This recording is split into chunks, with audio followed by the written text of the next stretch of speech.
बात इस वक्त की बड़ी खबर की कर लेंगे। निक्की यादव मर्डर केस में पुलिस को अहम जानकारी मिली है। इकबालिया बयान तो मिल गया है, लेकिन साहिल के इकबालिया बयान के साथ सबूतों का मिलना बहुत जरूरी है। और दिल्ली पुलिस 5 दिन की रिमांड लेकर अब साहिल के साथ पूरी वारदात का रिहर्सल कर रही है।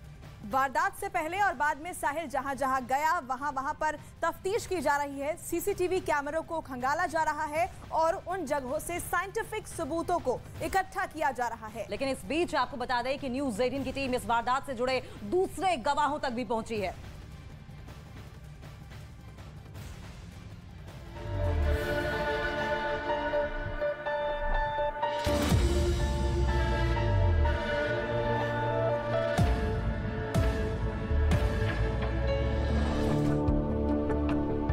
पांच साल तक जिससे प्यार किया, जिसके साथ जिंदगी के सपने सजाए, जिसको अपनी जिंदगी का हिस्सा मान लिया, उसी ने जिंदगी से जुदा कर दिया। दिल्ली के निक्की मर्डर केस में जो कुछ अब तक सामने आया है और जो कुछ सामने आ रहा है, उससे तमाम सवाल खड़े होते हैं। हत्या के मकसद से लेकर हत्या के तरीके और दिल्ली पुलिस की नाकामी तक न्यूज़ 18 इंडिया भी इस मर्डर केस की तह तक जाने की कोशिश कर रहा है। और उसी के मद्देनजर न्यूज़ 18 इंडिया ने निक्की की बहन के अलावा एक और गवाह को तलाश लिया, जिन्होंने उस कार को मौकाए वारदात पर देखा जिसमें निक्की की हत्या को मोबाइल चार्जर के डेटा केबल से अंजाम दिया गया। गाड़ी यहाँ पर पार्क हुई थी, तकरीबन आधे घंटे से ज्यादा समय यहाँ पर दोनों ने बिताया था और उसी दौरान उन दोनों का झगड़ा इसी जगह पर हुआ था, ठीक इसी जगह पर वरना गाड़ी के अंदर झगड़ा हुआ था। जिसके बाद आरोपी ने दिन दहाड़े, क्योंकि निगमबोध घाट पर अमूमन लोगों की संख्या यहाँ पर आवाजाही रहती है, उसके बावजूद भी उसने गाड़ी के अंदर उसका गला घोंटा और उसके बाद उसको यहाँ से लेकर खुलेआम निकल गया था। वारदात के वक्त उसे किसी ने नहीं देखा, लेकिन निगमबोध घाट की पार्किंग में जाते वक्त और वहां से निकलते वक्त जिस गवाह ने उन्हें देखा, उसकी जुबानी सुनिए कि हत्या को अंजाम देने के बाद निक्की के शव को लेकर साहिल कैसे शातिरों की तरह वहां से निकल गया। उसमें जाते वक्त देखा था गाड़ी को? हाँ जी। उसमें जाते वक्त लड़का लड़की दोनों दिखाई दिए? नहीं जी, उसमें पर्दे लगे हुए साइडों में। अच्छा, सफेद रंग की गाड़ी? नहीं, सफेद गाड़ी है और काले रंग के वो लगे हुए जो शीशे पे लगे रहते हैं जी। और गाड़ी काफी तेज थी, मैं यहाँ भी बैठा हुआ तो यूं करा हाथ और यूं ही निकल गया। अच्छा, और उसके बाद ये बताइए कि जब यहाँ से निकले थे तो लड़की उसके साथ बैठी हुई थी? हाँ जी। किस तरह बैठी हुई थी लड़की? उसके बगल में। ये बहुत ही खास जानकारी है। बकौल गवाह हत्या के बाद साहिल गहलोत ने निक्की यादव के शव को कार की अगली सीट पर रखा हुआ था।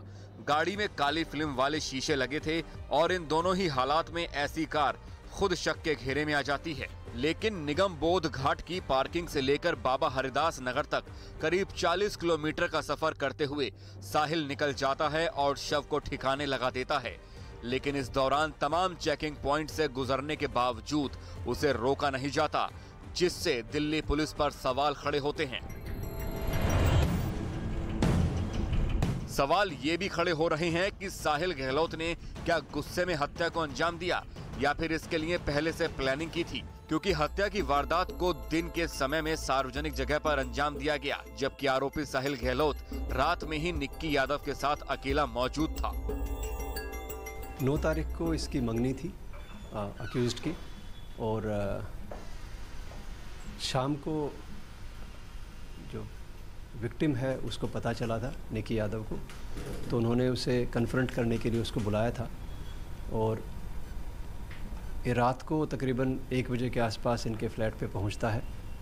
उसके बाद कुछ घंटे फ्लैट पे रुकते हैं और उसके बाद दोनों साहिल की कार में बाहर जाते हैं। 4-5 घंटे ये बाहर, पहले निज़ामुद्दीन रेलवे स्टेशन पे, उसके बाद आनंद विहार ISBT, फिर कश्मीरी गेट ISBT एरिया और उसके बाद वहाँ से होते हुए वापस मित्राओं जो गांव है इनका, वहाँ आते हैं।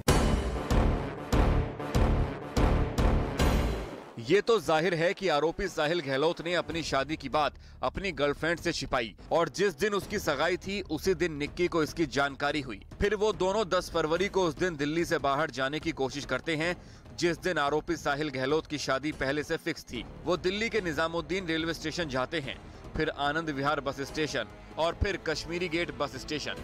जाहिर है निक्की की कोशिश रही होगी कि वो किसी भी तरह से अपने प्रेमी साहिल को दिल्ली से बाहर लेकर चली जाए ताकि वो शादी ना कर सके, लेकिन किसी वजह से वो 3 स्टेशन से वापस लौट गए और कहीं के लिए बाहर नहीं जा सके। आखिर में वो निगम बोध घाट की पार्किंग में पहुंचते हैं और वहां बकौल दिल्ली पुलिस साहिल गहलोत गला घोटकर निक्की की हत्या कर देता है और शव को 40 किलोमीटर दूर अपने ढाबे के रेफ्रिजरेटर में छुपा देता है।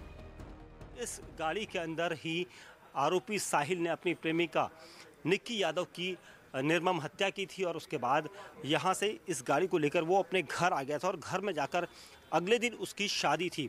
लेकिन किसी को ये बात नहीं पता थी कि इतनी बड़ी वारदात इस गाड़ी में की जा चुकी है और उसके बाद आरोपी खुलेआम अपनी शादी में डांस कर रहा था, नाच रहा था, लोगों से मिल रहा था। तो फिलहाल पुलिस का कहना है कि इस पूरे मामले में जांच की जा रही है। कैमरामैन दिनेश देवरी के साथ दीपक बिष्ट, न्यूज़ 18 इंडिया, दिल्ली।